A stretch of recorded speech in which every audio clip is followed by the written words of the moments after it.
ఇక పశ్చిమాసియాలో మొదలైన ఈ యుద్ధ జ్వాలలు ప్రపంచాన్ని కుదిపేస్తున్నాయి. ఈ యుద్ధ ప్రభావం ఏపీలోని గోదావరి జిల్లాలోని పలు రంగాలపై చూపిస్తోంది. ముఖ్యంగా పౌల్ట్రీ రంగం రోజుల వ్యవధిలోనే దారుణంగా నష్టపోయింది. ఆల్ టైమ్ హైకి చేరిన కోడిగుడ్డు ధర ఒక్కసారిగా పతనమైంది. గల్ఫ్ దేశాలకు వెళ్లాల్సిన కోడిగుడ్ల కంటైనర్లు వెనక్కి వస్తుండటంతో స్థానికంగా గుడ్ల మార్కెట్ పూర్తిగా పడిపోయింది.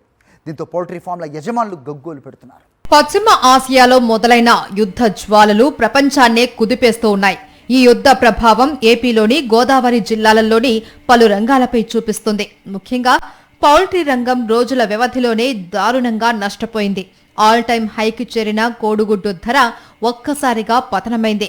గల్ఫ్ దేశాలకు వెళ్లవలసిన కోడిగుడ్ల కంటైనర్లు వెనక్కి వస్తూ ఉన్నాయి. దీంతో స్థానికంగా గుడ్ల మార్కెట్ పూర్తిగా పడిపోయింది. దీంతో పౌల్ట్రీ ఫామ్ల యజమానులు గగ్గోలు పెడుతున్నారు. ఉమ్మడి తూర్పు గోదావరి జిల్లాలో కోళ్ల ఫారాలు పెద్ద సంఖ్యలో ఉన్నాయి.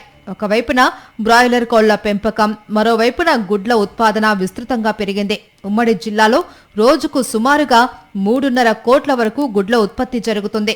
జిల్లాలో ఉత్పత్తి అయ్యే గుడ్లలో 35% స్థానికంగా వినియోగిస్తూ ఉండగా మిగిలినవన్నీ ఎగుమతి అవుతున్నాయి. దేశంలోని పలు రాష్ట్రాలతో పాటుగా Saudi Arabia, United Arab Emirates సహా గల్ఫ్ దేశాలకు ఇక్కడి నుంచి గుడ్లు ఎగుమతవుతున్నాయి. కొన్నాళ్ల క్రితం కోళ్లకు వైరస్ సోకడంతో పౌల్ట్రీ రైతులు ఇబ్బందికర పరిస్థితులు ఎదుర్కొన్నారు. 5 కోట్ల వరకు ఉన్న లేయర్ కోళ్ల సంఖ్య 4 కోట్లకు తగ్గిపోయింది. ఉమ్మడి తూర్పు గోదావరి జిల్లాలో అనపర్తి, మండపేట ప్రాంతంలో భారీ సంఖ్యలో పౌల్ట్రీ ఫారాలు ఉన్నాయి. నిత్యం కోట్ల సంఖ్యలో ఇక్కడ గుడ్లు ఉత్పత్తి అవుతున్నాయి. గత అక్టోబర్, నవంబర్ మధ్య కాలంలో గుడ్డు ధర రిటైల్ మార్కెట్లో 8 రూపాయల వరకు పలికింది. ఉత్తరాది రాష్ట్రాలలో వినియోగం పెరిగింది. నార్త్లో గోదావరి జిల్లాలోని గుడ్లకు మంచి డిమాండ్ ఉండటంతో ఈ పరిస్థితి ఏర్పడింది. అయితే మిడిల్ ఈస్టులో మొదలైన యుద్ధం ఒక్కసారిగా పౌల్ట్రీ మార్కెట్పై తీవ్ర ప్రభావం చూపింది. యుద్ధం ప్రారంభమైన నాటి నుంచి దాని ప్రభావం దేశంలో అనేక ఉత్పత్తులపై పడుతుంది. ముఖ్యంగా పౌల్ట్రీ, ఆక్వా ఉత్పత్తుల ఎగుమతులు ఇబ్బందుల్లో చిక్కుకున్నాయి. గల్ఫ్ దేశాలకు వెళ్లవలసిన కంటైనర్లు వెనక్కి వచ్చేయడంతో ఈ గుడ్లను స్థానిక మార్కెట్లకు తరలించాల్సి వస్తుంది. దీంతో స్థానిక మార్కెట్లలో గుడ్డు ధర దారుణంగా పతనమైపోయింది.